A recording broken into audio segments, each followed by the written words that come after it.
오늘도 주식시장의 따끈따끈한 소식들을 발빠르게 알려드리겠습니다. 그럼 먼저 2월 리뷰부터 시작해볼까요?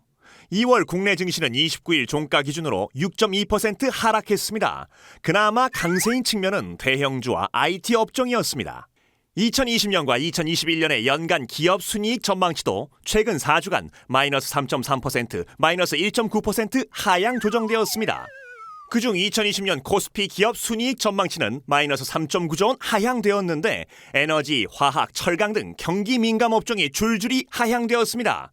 그리고 기관과 외국인 투자가의 대량 매도가 출회되었습니다. 자, 그럼 주가 급락의 원인과 정책 대응을 알아볼까요? 이유야 모두가 알고 있잖아?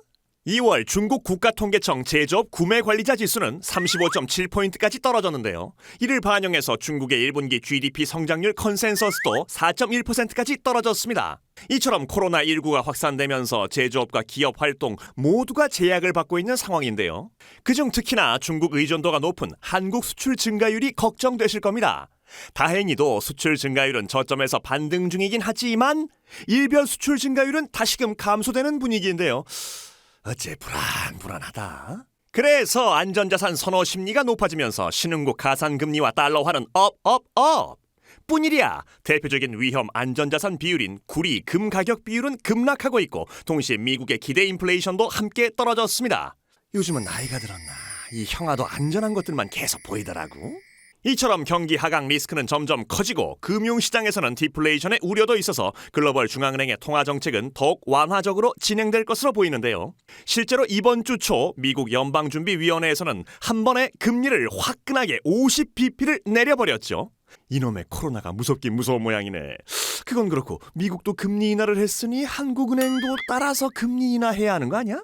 그럼 마지막으로 코스피 전망을 알아보겠습니다. 1월 중순 이후 발표되는 경제 지표들은 모두 부진으로 나타날 텐데요. 그나마 다행인 점은 아예 예상 못했던 점은 아니라는 것. 더 중요한 요인은 코로나19의 확진자 수가 줄어들어야 시장도 반등할 것으로 예상됩니다.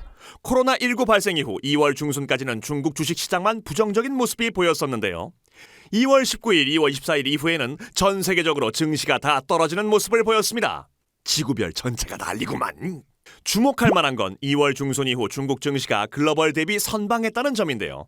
이걸 보면 확진자 수가 안정되면 금융시장도 곧 안정을 찾을 것으로 보입니다.